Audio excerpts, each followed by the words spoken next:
All right. Yeah. So one of the things that I'm curious about is over the last, I think it was the last 2 years, Arizona has added girls flag football to school sports. So they have the playoffs, they have the state championship. It's super cool to see how it's building. Like actually, like one of our competitors had like a combine for the Wow. girls to come out and work out and do their thing. I thought it was super cool. But what I'm seeing is, I would say, a dramatic increase in injuries in this sport that I was not expecting. Interesting. And I'm just not sure why and I haven't kind of pulled the data on it yet, but it's not just concussions and things like I feel like I'm seeing a ton of ACL, ankle sprain, Interesting. just a lot more than what I would expect, and I have some thoughts on it. Curious one, I mean, maybe, there's not as much female flag football for you in Cali, but I'm curious if you're seeing that, and then Mhm.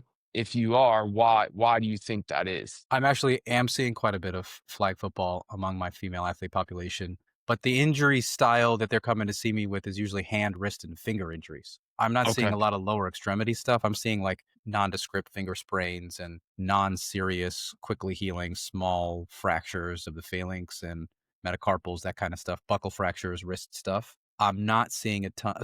Thumb. I feel like I've seen a lot of thumb injuries. I'm not seeing a lot of maybe a couple ankle sprains, but not serious ankle injuries, not serious fractures, not serious ACL rupture. I'm not quite sure I'm seeing too much of that.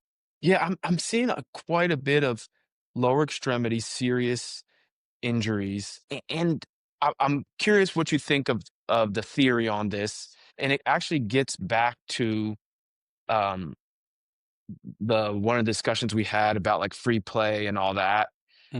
I see where you're Because going with I'm this. yeah, yeah, I'm like, look, to me, flag football for all intents and purposes, like, is a game of tag. You're chasing, you're tracking someone, you're trying to tag someone, maybe not necessarily the line folks, but and I think that you have these athletes that are, hey, I play softball, I play tennis, I play these sports that aren't the same set of muscular skill sets or um, neuromuscular development. And I think that is playing a role here. I can't be certain, but I do think that is playing a role somehow, some way in what I'm seeing. I guess what you're trying to say basically, and correct me if I'm wrong, is like this is a new phenomenon. It's getting a lot of traction at the high school level, but there isn't like this foundational system leading up to it. This is just kind of like what people are doing now all of a sudden.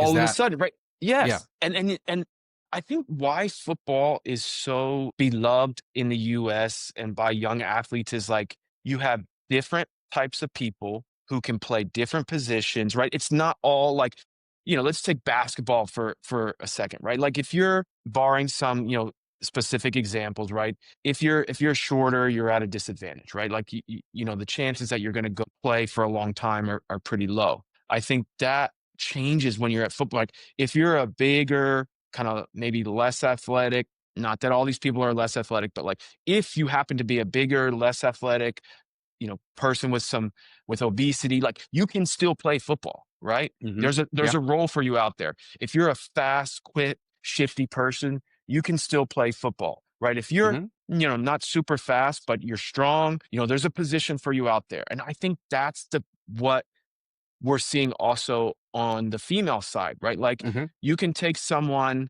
that's typically going to be like a first baseman on the softball team that may not have this super high twitch, and there's a role for them out there. And I think it's such an inclusive sport. That's why it's growing. But I think you have a bunch of people out there that may or may not have, they may be athletic, but they just may have not been involved in an activity like this, right? Like you could be super good at volleyball, but that doesn't mean like you can track somebody around the field and juke and cut. And that I think is what's at play here. I think to add to that point, like football, for all intents and purposes, at the high school level has been closed off to women up until recently. Any version of football other than backyard football on your own. Like there is at the high school level before flag football became introduced, there wasn't a girls tackle football team that people could just Mhm. try out for and be on. There was a girls soccer team, basketball team, volleyball team, swimming, tennis, golf. They had access to everything else. But there's probably a population of women who watched sports and watched football growing up and wanted to play football, but that door was never available to them. And now finally, we have some way of allowing them to pursue their interest. And so I think there's probably going to be a significant uptick in interest from that standpoint. But yeah, to add to your point, like there hasn't been kind of this feeder system, for lack of a better term, that has prepared them a lot for this. And it is very inclusive. There's a role for a lot of different people to play. And if they're not used to kind of biomechanically moving their body in sound ways, they increase their risk of lower extremity injuries. And we know from foundational clinical research that female athletes are at higher risk of non-contact ACL injuries, up to 2 to 3 times higher risk than their male counterparts in cutting and pivoting sports. And guess what? Flag football, it's a cutting and pivoting sport. Exactly. So I think you could even make the argument, right? Like you got to do more cutting and pivoting when you're yeah, trying to grab a yeah, flag and not tackle, right? Like if yeah, I'm trying to tackle someone, I can just run into them, right? If I'm trying to yes. avoid them but still grab their flag, I mean, I think there's a lot of different, A la biomechanical. soccer, because like in soccer you can't, I mean, some people do, but you're not Yeah. legally allowed to just like slide tackle and take people's knees out. Like Yeah. Yeah. Yeah. if you're Yeah. defending, you're supposed to in legal ways fight for the ball. And so there is that nuance of cutting and pivoting that really requires significant biomuscle control of the lower extremity, and that's also going to be true of flag football compared to tackle football. And I'm not saying that there's not necessarily like a correlation between basketball, soccer, but I Hmm. think what you're seeing is like people who are swimmers say, man, I Hmm. like football. I like flag football. I want to do that in the fall and I'll swim in the winter or the spring. But they just, their whole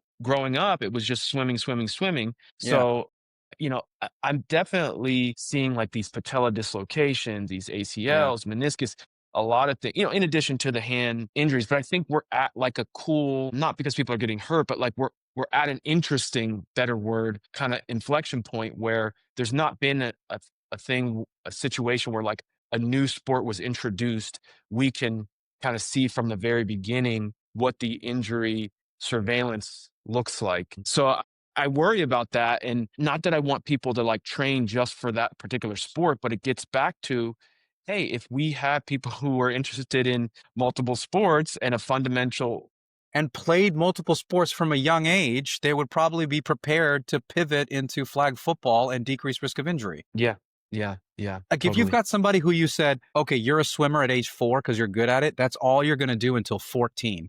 And then at 14, they're a freshman or sophomore and like, oh, I'm a girl and like they have flag football for girls now. I really want to play that.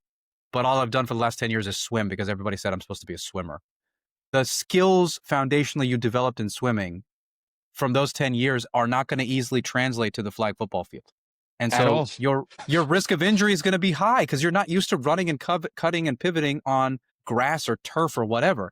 Whereas from 4 to 14, if you played soccer and volleyball and basketball and swam and tennis and golf, and you didn't have to play all of them competitively, if you played all of them in a manner that you were allowed to creatively explore on your own with friends that you enjoy playing with, you will have developed fine and gross motor skills that will directly translate to making you safe when you play flag football. And you know what? When you were talking about that, that made me think about how we think about like strength training, right? So like, we could probably do a whole nother conversation on this one, but like it's the same concept, right? It's like, all right, why would I wait until my child is 14, 15, show them the proper form and function for a exercise that will help them be stronger and more functionally stable? Why would I wait? I wouldn't wait like to show you how to swing a bat in baseball to say like, well, we're not ready to learn how to swing a bat. We're not ready to learn how to build this fundamental skill. And I think maybe people think about strength training more from hypertrophy standpoint rather than a neuromuscular system development standpoint. So learning how to squat from ages 10 to 12 with a broomstick or a very light weight or body weight only or bands, right? Like that makes a lot of sense. And it Hmm? directly correlates to what you're saying about the swimming example that you gave. Exactly. And there's plenty of evidence now that suggests that People with open growth plates, young children who are still growing and developing can safely weightlift without some price to pay in terms of their terminal height. That we're not going to cost them their height because of weightlifting. That was a previously held myth that has been very clearly debunked through more recent literature. And the only thing I tell any child who comes to see me who asks me about weightlifting is make sure you have somebody who can work with you and show you correct form and avoid machines. The data suggests that young people using machines to weightlift are the ones that are at higher risk of injury. But free weights with a coach who knows how to guide you through the process of how to lift and check your form, done at safe levels of repetitions and sets, is healthy and beneficial to athletes of basically every age. Yeah, a couple of thoughts on that. So I think the big thing about the machines is, right, like the machines aren't designed for a 10-year-old, right? Like, so like it may not be that the actual like exercise that they're doing is harmful on the machine, but it's like if it's built to accommodate a 5'11" individual who weighs, you know, 175 pounds, like just the way the arms have to be spaced and Mhm. where your legs go, and like that's just not really a good setup for someone who's 12. So I think that is a perfect point. I also think just from the literature I've seen is like a lot of the injuries that they were seeing, I mean, were not growth plate injuries. They were Mhm. people like not knowing what to do, fooling around, like joking around and stuff like that, like just not having good direction there. I think that is a huge thing to think about. And the other point is um your training age. So, that concept that like it doesn't really matter as much about like your actual numerical age, but if you are 12, you understand the concept of strength training, you understand how your body moves, you understand how to do so in a safe manner. You're someone who I want to progress to heavier weight when you're ready than if you're 15 and you don't have you have, poor body mechanics and you don't know how to lift. Like your training age, your knowledge of strength training is much higher than the 15-year-old who hasn't lived, who we're waiting to see if their growth plates close or whatever. I mean, that's one of the things that's huge for me. And just going, lower weight, higher reps, good form. I mean, but it gets to Arvin, like a large part of the strength, I'll call quote strength gains is neuromuscular adaptation in moving a Mhm. weight in a certain way. So why not take advantage of that much earlier on than waiting till a kid gets to high school? And certainly, like before you get that testosterone surge associated with puberty in boys, almost all of your strength gains are going to be neuromuscular adaptation. You're not going to get this huge like hypertrophy stimulus when before you've reached the age of the pubertal ages Girls or where you're boys, going to girls get or that. boys. Girls or boys. Yeah. So to add to your point, like the point of weightlifting shouldn't even be trying to look bigger. It should be understanding biomechanically how your muscles move and training the connection to move them efficiently in that manner. Right. You recruit more muscle. Mhm. You may not hypertrophy, but that's okay. When it comes time to do that, and that's the goal that you want to have the foundation that's already there. And we probably don't know the answer to this question, but like that gets at like I get so frustrated when I see these videos of like these little kids, in the weight room trying to one rep max, or even like our high school kids, right? Like I ask this all the time, and please tell me if I'm wrong, but like I don't see the purpose of Mhm. a squat or bench one rep max. Like I don't understand what the purpose of that would be when it correlates to sport. So, Mm. yes, if you're lifting just because I want to get my name on the board and it says, Arvin did this weight and he's the champion, like I just don't see how, like, if you say, all right, I've got a 4-quarter football game that could go into overtime, and we're going to do a repetitive submaximal effort on each play. Why are we trying to maximize a one rep max? I don't understand that. The argument I have heard before is that the one rep max is like a surrogate gauge of your progress over time in terms of your strength. But then my argument is just like, well, if you can do 220 for 8 reps, and then a month later you can do 250 for 8 reps, you're getting better. Yes. You don't need the one rep max to tell you that. Right. And if you're training, right. So I think what happens though is there's different protocols to train for different outcomes. So if your training goal is to maximize your 1 rep max, that's going to be a different training protocol from either your strength and conditioning coach or whatever you come up with on your own. And I think that what happens is we have these kids that are trying to train for a certain goal, but that particular goal isn't actually directly translatable, or the best way that we translate it to their sport, right? Like there's no play in football where we have you sit on your butt and push the other player away with your legs, right? Like that's not a play. We want to record like what you can do on a leg press or whatever. And I'm not saying, I'm not an expert in that particular, translating the weight room to the field, but I'm just asking the question of like, why not, like, for bench, why aren't we doing, hey, and the data supports this as far as, strength and hypertrophy, like, why aren't we doing a 20 rep, 15 rep, 10 rep scheme rather than this 6-8-8 or 8-6-6? To me, that just makes more sense as it relates to the sport. I think the answer to that question is probably most of it is dogma. Like that's just the way it's always been, and that's just the way it'll always be, sort of thing. But I agree with you. I mean, I think it's very sport specific. I think it's very position specific. I think we should be thinking about not only what sport do you play, but do you play a particular position for which static strength is required. I remember seeing all those videos of like Saquon Barkley and Jalen Hurts like squatting hundreds and hundreds of pounds.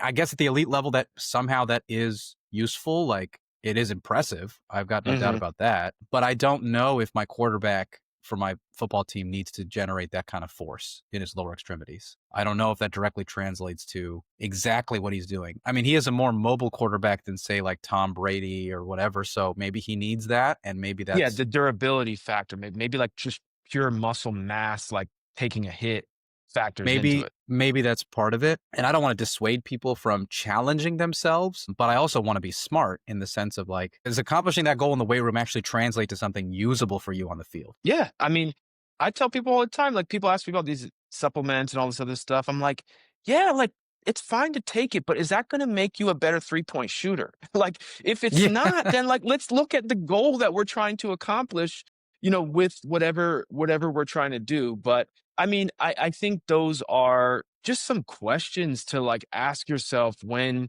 you're trying to give, when I'm trying to give people advice, it's like people want a very system, like this. What's the system? What's the protocol? And it's like, you got to think bigger picture. You got to think, more broadly. A broader approach, I think, makes a lot better sense when you're dealing with young athletes and trying to like extrapolate this thing, or like that you Yeah. see on social media. Because I do get a lot of people like, oh, like he needs to add bulk. I'm like, all right, well, what are you doing? Like, what are you doing to get that bulk, right? And then it's just getting in the weight room, but they don't talk about the food and all that and the calories and protein. Like Yeah. I think there's just so many other ways to think about these. I don't even call them problems, but like situations that we can maximize than just Yeah. being like, do this thing, it works for everybody. I think when you really look into it, and there's some podcasts out there about this and data, it's like if you are very well trained, I mean, you're not really adding that much. Like if you're like, hey, I've been lifting for years, I'm a very avid strength, proponent of strength training, like you're not getting 10, 15 pounds of muscle mass like in a year, like Yeah. you're getting a few pounds here or there. Like it's the person who is untrained, that, Bambi wet noodle that goes into the weight room, in the early high school days, like that's who's going to maximize their muscle gains. So that's Yeah. who we want to have primed. And Yeah. and male or female, right? Like that's who we Yeah. want to have primed, Yeah. ready to roll to do what they need to do from a neuromuscular standpoint. So I think that's a message that's really not out there that I try to get to families, but easier said than done. Yeah. Yeah, man. I agree with you 100%. All right. Well, I think we both got to do our thing tonight.